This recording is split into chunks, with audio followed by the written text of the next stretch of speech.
معاكم اسامه وفريد ويحيى، والنهارده زرع في ميه.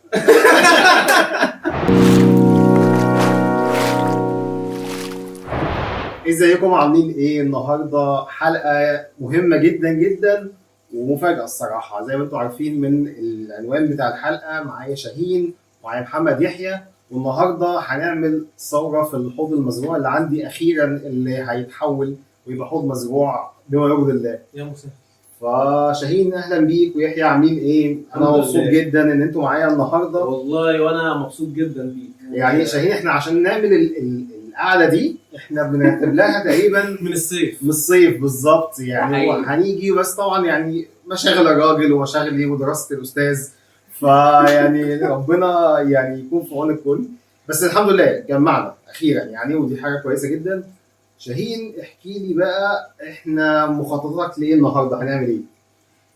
اولا حابب ارحب بيك وارحب بالناس اللي معانا، وسعيد جدا بوجودي في القناه عندك. يعني المشوار اللي انا هتاخده ده والله محبه ليك. الله يخليك. النهارده انا جاي اعمل الحوض بتاع اسامه، ان هو نفسه يخش في مزروع يزرع. تمام. فاحنا معانا شويه صخور ورا احنا مجهزينها، ومعانا نباتات لو تيك، ميديوم تيك، هاي تيك، وكمان اقل من اللو في نباتات اللي هي المعمره زي البوسيفلاندرا والكلام، اسف الانوبياس والكلام ده هنشتغل فيه. فهنعمل تشكيله كويسه باذن الله. الطابع العام عليه هيبقى هولندي، ولكن هيبقى فيه كده صخر نازلين من عليه، يعني على حسب المخطط اللي احنا قلناه ان احنا هنشتغل يعني جزء وجمي كده صغير، وبعد كده الباقي كله هو هولندي وبس مش عايزين نطول كتير، يلا بقى نبتدي نظبط الحوض. يلا بينا. يلا بينا. طب يا شباب، ده الحوض اللي احنا هنشتغل عليه. انا كنت هشتغل على الحوض الكبير، الحوض اللي بره اللي عندي، بس شاهين قال لي لا ده هيبقى مناسب اكتر، فهضطر ان انا انقل سمكه الفلاور هورن بتاعتي للحوض ال 50 سم اللي بره. وده الحوض اللي هنزرعه، والحوض ده ابعاده 60 في 35 في 40، وده الحوض اللي احنا هنشتغل عليه النهارده. يلا بقى نبتدي نشتغل. طب دلوقتي انا هشيل بقى الفلاور ونفضي الكلام ده. انا جهزت الحوض اللي هناك كبكتيريا وككله، وحطيت السخان وظبطت بحيث درجه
وكمان معانا فخار فمليان، الموضوع مليان ميديا فمساعدنا في الموضوع شويه. والفلتر نفس الميه الميديا اللي فيه، والسفنجه فيها برضه بكتيريا. فاحنا فالحته اللي احنا فوتناها دي كلها ما انصحش بقى لاي حد من المبتدئين، عشان الموضوع الدوره البيولوجيه مهمه جدا جدا جدا للنباتات زي السمك. تمام. فاحنا هنحط بقى الجروت باكت بتاعتنا اهي هنا تحت في الاول تحت كده خلاص. جروت باكت مع شويه مستخلصات من الانانو اللي احنا اتكلمنا عليها الفتره الاخيره. ودي بنجربها هنا لاول مره في حوض اسامه هنا في الاحواض الجديده، في الحوض الجديد بتاعه. يا مسهل. اللي من اول هنا ده بدايه اي حد بيبتدي يزرع حوض، اللي هو بيعمل الركيزه بتاعته او الستارت اب بتاعه، ان هو بيحط الوسط اللي الزرع بيمد جذوره فيه، وبناء عليه بيثبت وبيبتدي بقى يتعايش والكلام ده. طب هي سمكها قد ايه وتتحسب ازاي؟ بالظبط. الحوض ده ليه طول وليه عرض وليه ارتفاع. تمام. احنا اللي يخصنا في الموضوع بقى واحنا بنعمل الركيزه ان احنا بناخد العرض، الطول في العرض، والارتفاع بنضربه في 5. زي ما قلنا من شويه احنا كنا بنحسب عدد الاترات طول في عرض في ارتفاع عشان نجيب المحتوى. ده هنا عشان نجيب هو محتاج كام كيلو من الركيزه اللي هو الجرش. الجرش احسن حاجه بنستعملها هقوله دلوقتي. طيب نحسبه ازاي؟ الطول في العرض في الارتفاع 5 اللي احنا عايزينه او 7. في ناس بتحب ال7 في ناس بتحب ال5. عادي. تمام. طب ايه هي انواع الجرش المتوفره في مصر؟ 3 انواع. اكتر نوع بحبه جدا اللي هو الرمل بتاع الفلاتر، ده محترم جدا وانا بحبه. الرمل الاصفر. تمام. لا والاصغر من ده سنه. تمام. احنا عايزين 2 يعني نمره 2 او نمره 3. ده تقريبا 3 ده الكبير. انا جبت الكبير هنا عشان طبعا ده السوق الامريكي عشان ما يبلعوش. الجرش ده محترم جدا جدا جدا جدا. وانا شغال بيه في المزرعه عندي. هو ده حصى صغير جدا يعني كانت بتكون قد الرمل. بالظبط. النوع الثاني متوفر في مصر الكوارتز بالوانه، بس هو الكوارتز ربنا خلقه في اللون الابيض، وانا بحب اللون الابيض ما بحبش الالوان. تمام. النوع الثالث واللي دايما اخر حاجه انا ببعد ايدي عنه اللي هو البازلت اللي احنا هنستعمله النهارده. بس البازلت اللي مع اسامه هنا شكله نضيف جدا. انا قعدت 3 ايام بغسل فيه الصراحه. مشكله بقى البازلت اللي احنا دايما بنتكلم عليه اللي هو السن اللي بيبقى موجود مخلط، لان البازلت هنا في مصر للاسف جودته مش احسن حاجه. هو ده مستورد والله يا شاهين، بس ده كان يعني بواقي من يعني انا بقول اللي بيبقى موجود في السوق بيبقى شكله عامل ازاي. بيبقى فيه الحاجات زي دي وشغله رخام وبتاع وحاجات كده، فما بيبقاش كويس وبيبتدي يتفاعل مع الميه كويس. يعني بص ده انا جايبه اوضه الشكاره اهي مقفوله. عشان كده انا بقول لك هو كويس جدا مش مخلط نضيف يعني، حتى ده زلط. انما اللي موجود للاسف في مصر هنا كتير قوي ده بيبقى بيسموه في البلاط، بيسموه الكناسه بتاعه البازلت، وده بصراحه بيتفاعل مع الميه وبيعمل مشاكل مع ناس كتير. فهم دول المتوفرين عندنا في مصر الشائعين. وفي طبعا بقى الاكتيف سويل. بس اقول لك الاكتيف سويل ايه ظروفها؟ بص الاكتيف سويل الصيني ما بحبوش نهائي. تمام. الاكتيف سويل الصيني انا ما بحبوش نهائي لانه عمل مشاكل الفتره اللي فاتت مع ناس. طب ايه الاكتيف سويل المحترم اللي هو بتاع امازونيا بتاع شركه EDA، وده طبعا عايز بقى ايه منجم ذهب او واحد جاي من بره جايب طن افيون ولا حاجه. بس فهنبتدي بقى ايه نحط يلا نبتدي نفرش. تعالوا بقى نبتدي نفرش. معلش بقى الشباب يلا بينا. محمد يحيى مشقينه معانا النهارده الصراحه. ده نضيف. طب هناخد بقى كده واحده واحده عشان اساعدك اجيب حاجه نبتدي نملى واحده واحده كده.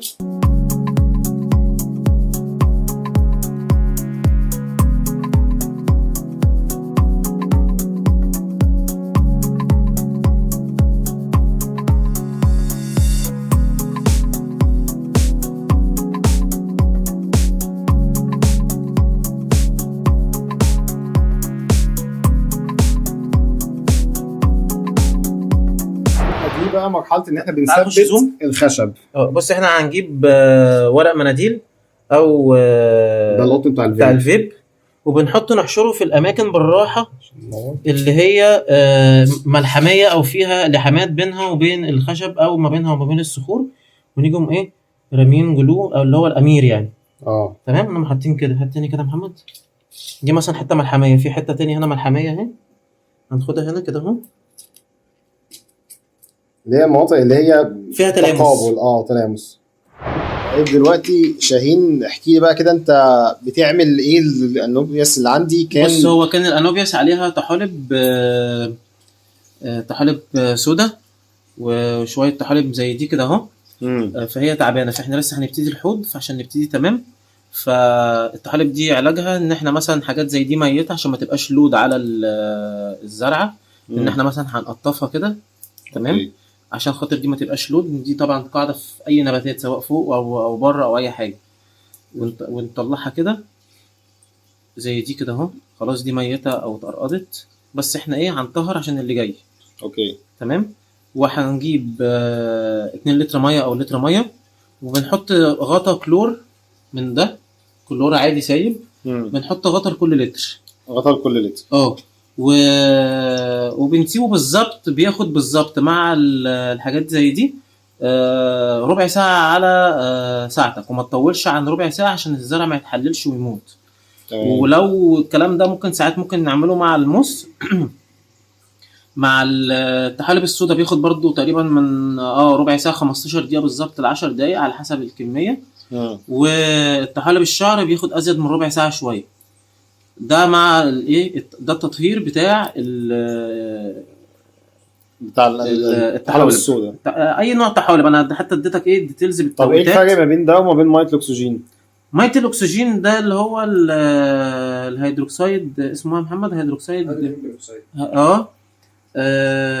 ده بتبقى فيها ماده كاويه. ده بيبقى ليها نظام لو احنا بنعمله جوه الحوض، يعني خلاص انت عندك الحوض اوريدي، فانت مش عايز تهد الدنيا. بس ده عشان مثلا مواضيع بسيطه ان هي تقدر ان احنا نتحكم فيها. وبعدين الانوبياس حمول حبه بالظبط. النباتات ما جربتش معاها بصراحه موضوع الكلور، لانه الكلور اصلا بيهري في الجذور. لان الجذور لو انت تلاحظ الجذور اللي هي بتاعه الانوبياس دي مش رقيقه، لا سميكه. فهتستحملنا حبه. والكلام ده طبعا مع البوسفلندرات ومش عارف اللي هي العيله دي كلها، اللي هي النباتات اللي هي بتجدر في الخشب او في الصخور. الله ينور عليك. بس مثلا وجربتها برضو انا مع الجافا فيرم. عملت نفس الموضوع برضو، بطهرها بنفس القصه، مع ان جذورها رقيقه بس بتستحمل. وفي جذور بتروح وهي بتبقى جذورها كتيره قوي يعني، فتلاقي الجذور اللي هي غطسانه جوه دي بتشتغل. بس احنا بعد ما نطهر ان شاء الله هنبتدي بقى نقصقص. الحاجه دي مثلا عايزه تتقسم من هنا وتبقى دي لوحدها ودي لوحدها، ونبتدي نفن بقى. عيش حياتك. انا عايز اقول لك ان يعني حته الانوبياس دي عندي بقى لها مثلا 5 سنين. لا دي معمره جدا وبطيئه قوي قوي قوي. يعني بص، عشان كده احنا بنقول نبته واحده يعني. دي نباتات لوتك ما بتحبش الاضاءه القويه المباشره عشان الطحالب ما تتجمعش عليها. بس احنا تقريبا ابتدينا من الساعه 1:10. احنا بقى لنا 3 دقايق في الموضوع ده، هنصبر عليهم 10 دقايق نتابع الموضوع، ربع ساعه نرفع ونشطف. ماشي، يلا نشوف بقى اللي بعده. يلا بينا. طيب احنا كده عدت ربع ساعه. عدت ربع ساعه. ورينا بقى النتائج اهو. دي هنا بص الزرع ايه، بص ابتدى ينضف اهو. الدنيا ابتدت تمام. دي بقت بقى ايه يعني، دي خلاص دي حروقه من بره. لا بص، لا دي لا دي بص بتطلع بايدك بقى خلاص. بص اوكي. لو تلاحظ دي بقى ايه خلاص هي ماتت، فانت ايه بتنضف كده بايدك اهي. حلو تمام. اهي خلاص اهي، بص تحس كده ايه ان هي نطفت. اوكي تمام. تمسك بقى تعمل كده اهو. خلاص احنا كده طهرنا. هناخدها الطحالب اللي في الجذور دي والحاجات دي كلها. لا ما خلاص ده كله ده مات بقى. بص يعني ايه، يطلع بايدك اهو. بص بيطلع. ممكن ندعكه في فرشه السنان القديمه. ما هو ده اللي هنعمله دلوقتي ان شاء الله. بالزبط. واحنا بقى بنزرع هتلاقي بقى ايه النظافه والحلاوه والنقاوه. يا مسهل. دي اول حاجه احنا معناها الشاينا موس. الشاينا موس دي اكتر موس انا بحبه جدا. بيبقى ورقته بسيطه وسهل الاستخدام والورقه صغيره وكثيفه. يعني بص ما يصغرلكش ان هي حته كده بس، لا دي هتبدر الدنيا يعني. اوكي اهي بس دي بتبقى النسيج بتاعها. تمام. هناخد بقى ايه الموس بتاعنا ونروح نحطه على الصخر ونشوف طرق التثبيت والتجاويف اللي احنا هنشتغل عليها. والصخر ده فيه مليان تجاويف، مثلا حته زي دي. اوكي. هنقوم جايبين الجفت بتاعنا ونقوم جايبين الموسز من ايه، ونبتدي ايه نحشرها في التجاويف دي. تمام. في تجويف مثلا هنا تاني اهو، هنقوم واخدين حته. لا دي مثلا في هنا عرق اهو، نجيب حته موس صغيره نبتدي نحطها هنا ونزنق كده ايه، نحشر لجوه. امم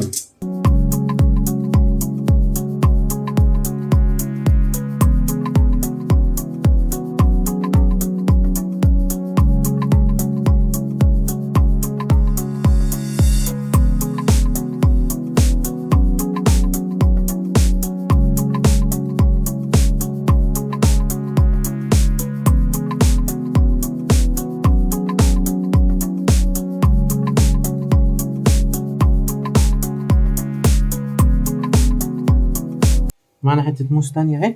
امم هنقوم مثلا ايه، شايفين في تجويف مثلا هنا، فين اهو، ده تجويف. تمام. هنقوم حاطين هنا ومثبتينه كده. وكده كده الموس على فكره لما بيتثبت بعد اسبوع ولا 2 بيبتدي هو بقى يمشي على الصخر، وبيبتدي هو يلزق. بيكلبش فعلا. طبعا مش محتاج اقول لكم ان انتوا طبعا لو في اي اسئله او استفسارات الكومنتات مكتوبه، بس المره دي بقى مش عندي، المره دي عند شاهين. هحط لكم اللينك بتاع قناه اليوتيوب بتاعته. يا شاهين عمل يوتيوب قناه وصفحه الفيسبوك والمزرعه عنده. محمد برضه عنده المزرعه بتاعته وعنده الحاجات بتاعته كلها. محمد هاي. لو في كمان الويب سايت. وفي ويب سايت صحيح، احكي لنا على الويب سايت، جات لك منين الفكره دي؟ بص هو عم هاني صاحب شريمب كورنر كان عامل موضوع الويب سايت ده وكان عاجبني جدا. فحصلت معايا الريبورتات المعهوده اللي انت عارفها اللي بتحصل في الوسط بتاعنا والكلام ده. بقى الفيسبوك كل شويه اتضايق من ان هو يجي لي ريبورتات على الصفحه، وكنت بتضايق قوي من الحركه دي. ايوه. فقلت كده الصفحه بتاعتي معرضه في اي وقت انها ممكن تتقفل. اوكي. فبصراحه في المهندس كريم معانا في اسكندريه، هو كان هاوي هو وانا كنت عامل له حوض وكده. فكنت بتكلم معاه بالصدفه ان نفسي اعمل ويب سايت وكده، فقال لي طب ما انا اعمل لك. ان هو ده شغلته او ده شغال كويب ديزاينر. فقعدنا اتكلمنا في الموضوع ده وكده. بصراحه عمل لي ويب سايت انا نفسي توهمت بيه. هو ما شاء الله ويب سايت تحفه، انا اتفرجت عليه ومعمول بحرفيه عاليه فعلا. وكمان عمل لي ابلكيشن جوجل ماب حلو قوي. جوجل بلاي. على جوجل بلاي. وكمان لينا في الجوجل ماب الحمد لله، يعني توثقنا فيه، يعني مفيش حاجه في جوجل ما سبتهاش. حلو جدا. هحط لكم بقى كل اللينكات دي، ولينكات الموبايل ابلكيشن، لينكات الويب سايت، وصفحه الفيسبوك، وكل البيانات بتاعت محمد يحيى وبتاعت شاهين في الكومنتات، وهتلاقوها موجوده في الوصف بتاع الفيديو علشان تقدر تتواصل معاهم وتسالهم على اي حاجه هم محتاجينهم. وشاهين فعلا من الناس اللي ما بتتاخرش على الناس نهائي في اي اسئله من ناحيه الزرع. ومحمد برضه نفس الكلام. محمد اصلا بيقعد كل شويه بينزل بوستات ومقالات هو وشاهين، فالاثنين اصلا من اكتر الناس الهيلبفول المساعدين للناس على الفيسبوك عندنا وعن الجروبات بتاعه الزرع. فالصراحه انا مبسوط جدا ان انتوا النهارده معايا فعلا وبنعمل الحوض ده. احنا الاسعد يا سامي والله. طيب محمد. نعم. محمد يحيى عشان ما اتكلمش معانا في الفيديو النهارده خالص صراحه. لسه دوري جاي.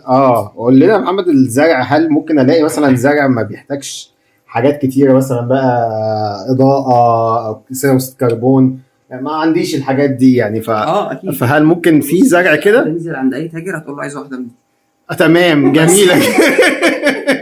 جميله جدا الصراحه. هي يا جماعه دي بص هتفضل تعيش معاك مدى الحياه فعلا. عايز اقول لك عايش عندي بقى لها 4 سنين بره الميه وجوه الميه ما وبتتحط مع الفلاور هورن والاوسكار ما بتسيبش. ايوه بالظبط.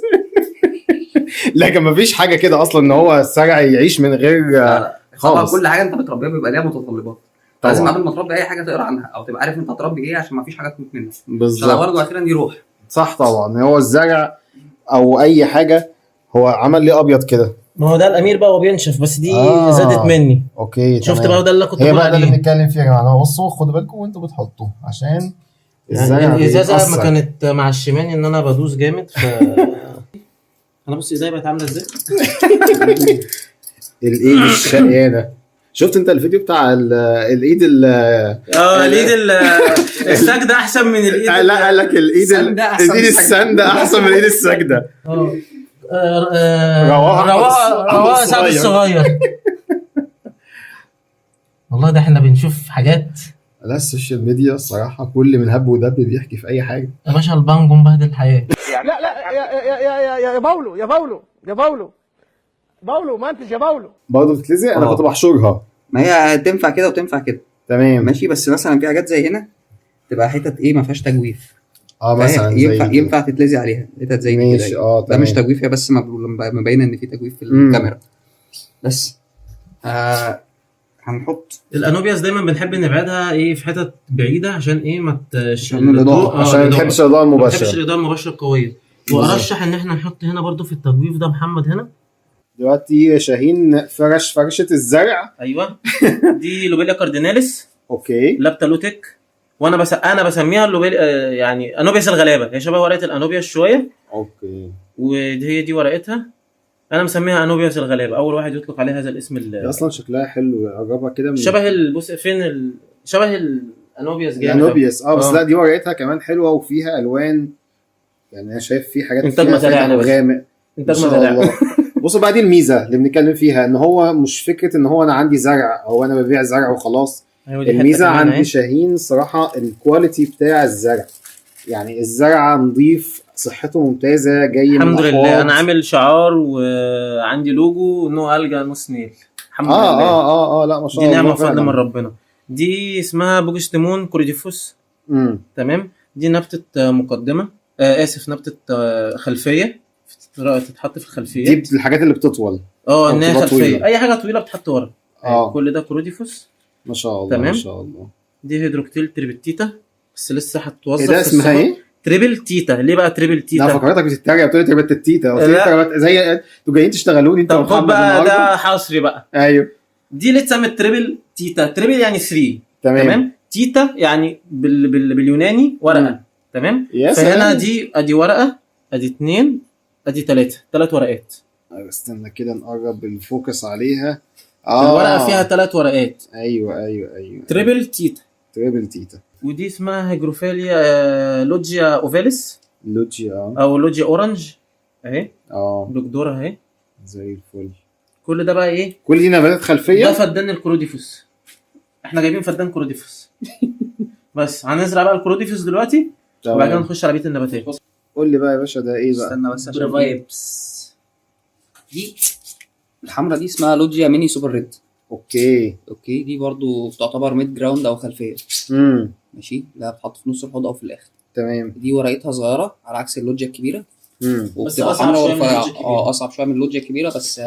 الحاجات دي بقى هاي تك، احنا خلاص طالما عندنا فيها الوان الاحمر والكلام ده هاي تك. ماشي، الحاجات دي مش هتبان غير تحت الميه، خليها ايه اما نملى الحوض نبقى نقول دي ايه. طيب ماشي. خليهم بقى ايه الباقي نخش على مرحله ملي الحوض والزراعه. يلا بينا.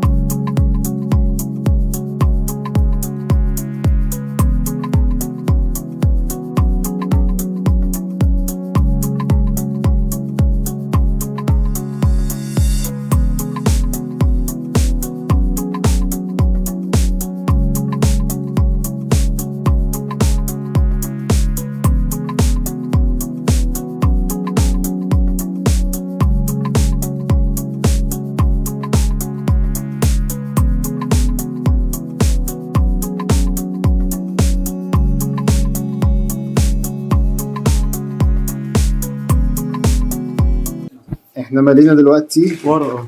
احنا مالينا الميه جزء منها، وهنبتدي بقى نزرع الزرع اللي هو بيتحط ورا. الانواع اللي هتتزرع ايه بقى يا شاهين؟ دي بوجستيمون كروديفوس. تمام. دي نبتة خلفية. اوكي. تمام. تعالى معايا هنا بقى اقول لك ايه تعمل ايه. وريني بقى عشان نعرف بس ازاي نمسك الزرع واحنا بنزرع. ده سيبني انا المفروض على العدل بتاعه. تمام. ماشي، هروح انا قلبه. اوكي. جايب الجفت. تمام. مبيته كده في الجفت اهو امم عشان ما يتقطمش. اروح جاي حطه في الحوض ايوه. وعامل تويست وانا بشد الجفت. تمام، عشان ما يطلعش معايا بس كده مستحيل تطلع. تعالى لي بقى هنا. افرض انت ما عندكش جفت، هتقوم عامل صباعك جفت. ازاي؟ ايوه. هتقوم مثلا جايب كده، نركن بقى الجفت ده اهو، نجيب كده وده كده وصباعك السبابه والوسطى كده اهو. اهو. تمام. وكده اهو. اوكي. وتزق كده وشكرا. تمام. شفت البلدي والمستورد. كده احنا عندنا طريقتين اهو، عندك جفت ما عندكش جفت مالكش حجه. عرفت هتزرع ازاي هتزرع. بالظبط، هتزرع يعني هتزرع. كده ركبنا الكشاف، ابتدت الزرع يبان الوانه. هنحط ستار جراس. اوكي. تمام، ده لوتك امم بس فيه ريكومندد عليه اللي هو بيحب الحديد شويه مع النيتروجين.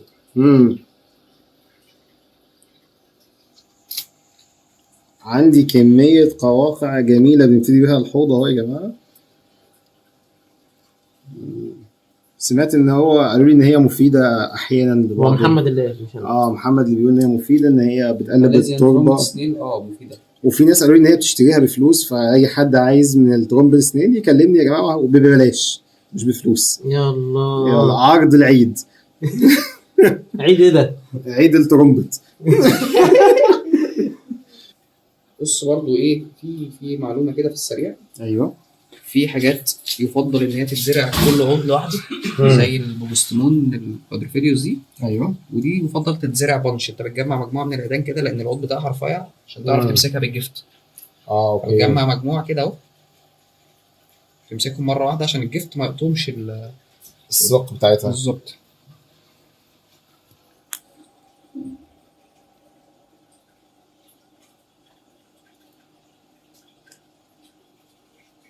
كده الجفت تاني ماشي. حط ونبول. استنى بس عشان في الطوب اللي احنا حاطينه تحت مضايقني في ايوه يا جماعه، انا عايز اقول لكم انا لحد كده انا بالنسبه لي مرضي في الحوض. يعني انت لو قلت لي السلام عليكم احنا خلصنا انا هبقى مبسوط. فيعني انا مش متخيل لحد دلوقتي الحوض ده هيبقى عامل ازاي في النهايه. لسه هينور ان شاء الله. دلوقتي احنا وصلنا زرعنا الحاجات دي كلها، ونيجي بقى الحاجات اللي هي زي الهير جراس. دي بقى بتتزرع ازاي؟ بص، الطريقه الصح ان احنا بنفصصها كده بالمنظر ده زي ما انت شايف كده اهو، كده اهو بنعمله مجاميع. تمام. وبناخد مجموعه وبنعمل حاجه اسمها طريقه التربيع. تمام. يعني مثلا نعمل ايه كده، واحده كده مثلا. ايوه. تمام. ونقوم جايين ايه واخدين عليها واحده وراها من هنا اهي. تمام. وتفضل شغال ايه مربعات، واحده كده وواحده كده، واحده كده وواحده كده. تمام. بص هناخد واحده كمان هنا اهي اهي. اوكي. وهي هتملى الفراغات ان شاء الله، ايه ربنا يديها الصحه يعني. وتملى هي بعد كده. وتملى هي تاني بعد كده. حلو قوي.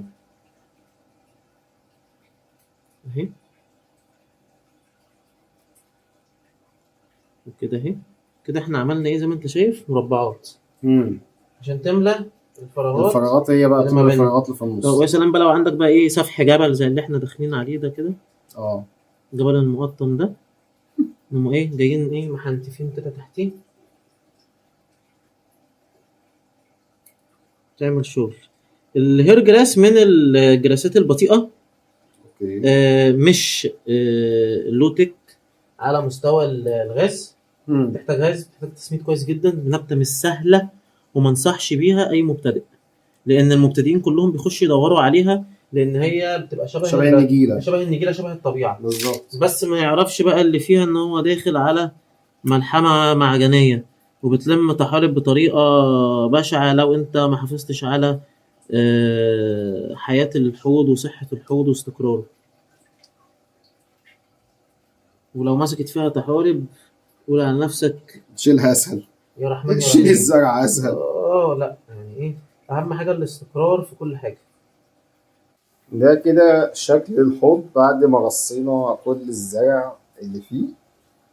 احنا المفروض بقى هنكمل الميه دي وهنتكلم ونركب بقى ايه الفلتر والسخان وسيستم السو 2 واوريكم الشكل النهائي هيبقى عامل ازاي. بس انا هسيب الميه والحوض ده يستقر شويه كده عشان الميه تهدى. طب يا جماعه، ودي كانت اخر الحلقه وبعد ما خلصنا الحوض. واتفضل يا استاذ شاهين كده. بعد ما كده احنا خلصنا الحوض الحمد لله، بس احنا سايبينه ايه 3/4 ملويه كده ايه عشان الفلتره والكلام ده. واحب اوجه رسالتي للناس المحبين الاحواض النباتيه. اوبا بقى. مفيش حد احسن من حد. بالظبط. تمام كده زي الفل. بص عملت شويه شغل اهو على الخشب. بص شفت اللقطه؟ لا خش بص الله مش أي الله رمية، مش الله أي الله. رمية. لا الشيف شيف شاهين. بصوا ما شاء الله الحوض ابتدى، احنا لسه يعني اول يوم واول كام ساعه وفي تنفسات الحمد ما شاء لله. الله الحوض بيتنفس والدنيا بص جميله بقى. جدا. شوف لسه كده. كمان ما ركبناش السي او 2، هكمل راكب السي او 2 وهوريه لكم برضه بعد ما نخلص على بكره كده ان شاء الله يكون الدنيا ظبطت اكتر. طبعا يعني مبسوط جدا ان انتوا تابعتوا الحلقه لحد هنا. بشكر جدا شاهين وبشكر جدا محمد يحيى، يعني نورتني النهارده يا شاهين يا باشا انت منور يعني ربنا يبسطكم كده دايما زي ما انتوا باسطيني فعلا ومواصلين الناس عندي في القناه ان انتوا يعني فرجتوهم ازاي يعملوا الحوض بالمنظر ده. حبيبي. بشكركم جدا، ولو بتتفرج على الحلقه دي واول مره ما تنساش تعمل سبسكرايب وتعمل سبسكرايب لقناه شاهين هحطها لكم، ومحمد يحيى برضه نفس الكلام هحط لكم كل اللينكات في الوصف. وبشكركم جدا، ما تنساش تعمل لايك شير سبسكرايب. وانا اسامه وانا زرع في ميه. سلام.